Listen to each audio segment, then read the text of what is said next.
Maseret Choulin, résumé du Daf Kaftet. La Gemara a ramené une machloket entre Rav et Rav Kahana, à savoir, est-ce que la moitié d'une chose est considérée comme le Rov? La Gemara a compris au début que la machloket se rapporte sur la Shrita. Dans la Shrita, on sait bien qu'il faut faire le Rov des Simanim. Et là-dessus, dira Rav que la moitié est suffisante. La moitié est considérée déjà comme un Rov. Selon Rav Kahana, c'est pas soul, il faut vraiment le Rov. La Gemara repousse cette avamina, cette explication. Selon tout le monde, évidemment, il faut faire le Rov des Simanim, il n'y a pas de machloket. La Shrita, elle sera psoula s'il n'a fait que la moitié. La machloket se rapporte sur un autre cas complètement. La machloket se rapporte dans le cas où les Bnei Israël, au moment de faire le Korban Pesach, ils étaient moitié théorim. La moitié des gens étaient théorim et l'autre moitié était tmeim. Selon Rav, la moitié est comme un rov. Or, si le rov de Bnei Israël, la majorité des Bnei Israël sont tmeim, ils peuvent faire le Korban Pesach le 14 Nissan, ils ne sont pas repoussés au 14 Iyar. Donc, dans ce cas-là aussi, la moitié est considérée comme un rov, ils peuvent faire tous le 14 Nissan. Tandis que selon Rav Kahana, il faut vraiment un rov.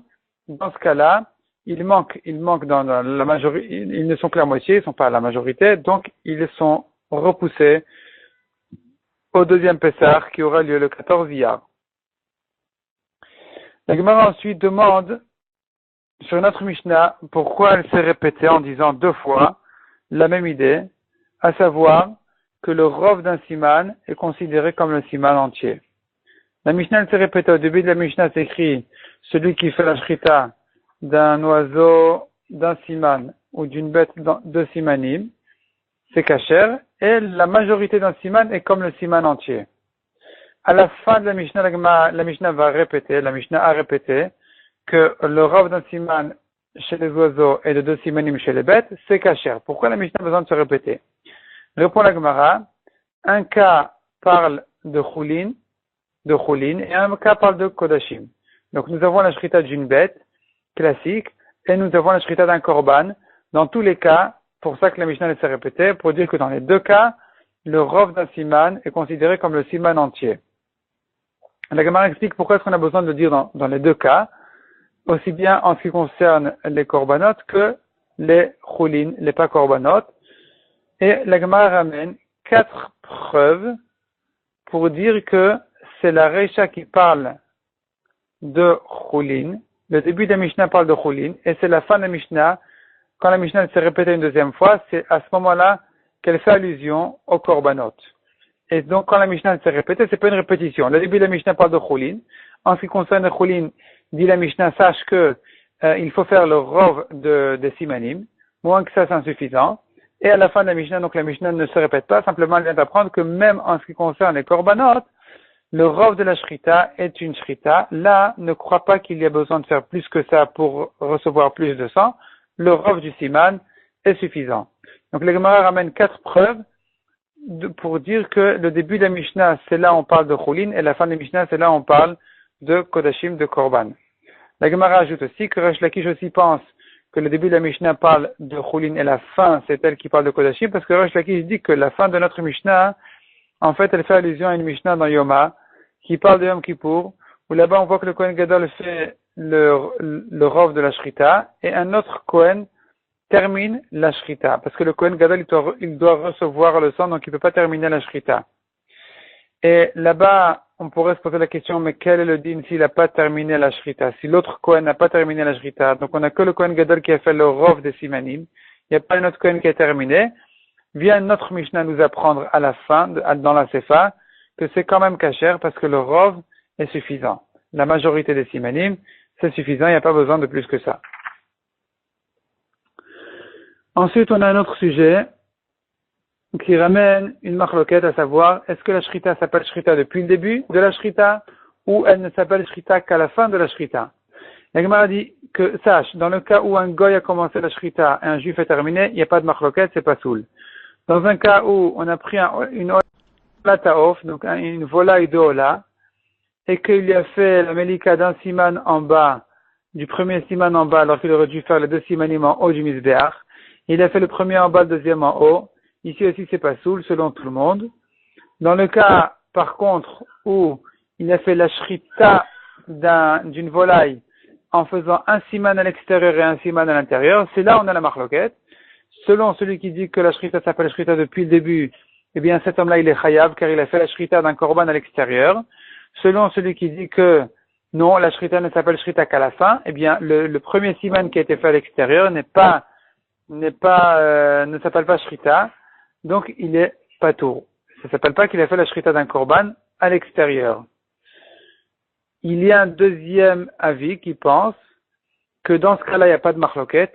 Il est chayav. Dès qu'il a fait déjà un siman à l'extérieur, il est chayav.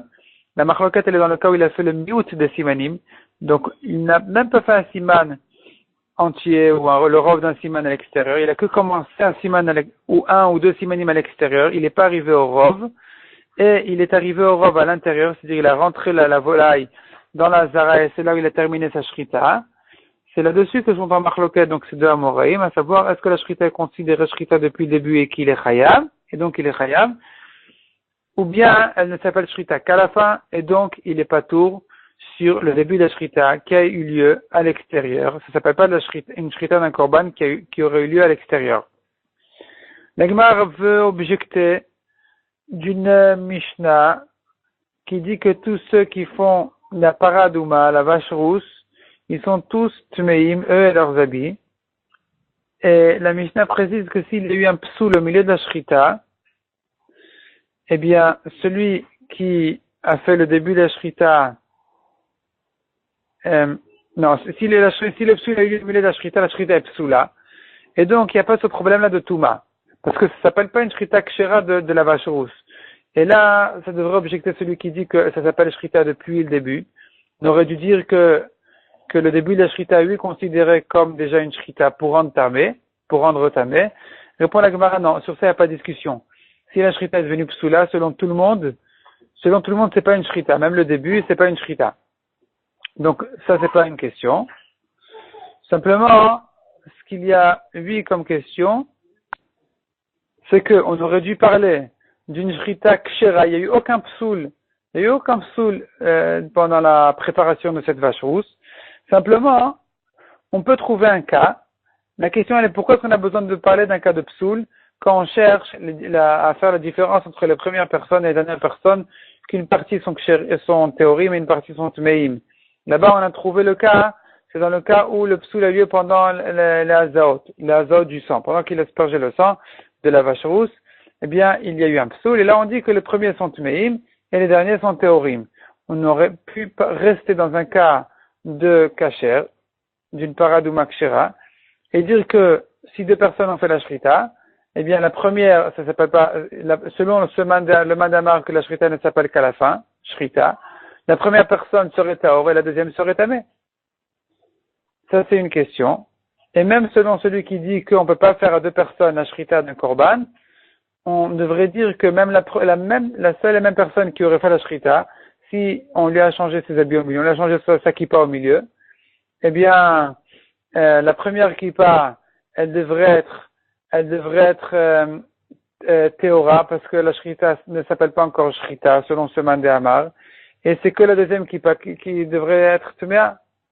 Donc, du fait qu'on n'a pas dit comme ça, on comprend que la shrita s'appelle shrita depuis le début et qu'on n'a pas pu trouver ce cas-là. Dans ce cas-là, il n'y aurait pas de différence entre le début de la shrita et la fin de la shrita. La Gemara repousse en disant que ce Tana n'a pas voulu parler d'un cas de parad ou makshera. Il cherchait à faire la différence entre les théorim et les tmeim dans un cas de psoul. Quand est-ce que aura lieu le psoul pour faire la différence entre les théorim et les tmeim et dire que les premiers qui se sont occupés de la vache avant le psoul, ils sont tmeim et les derniers sont théorim. C'est ça que Tana a voulu parler.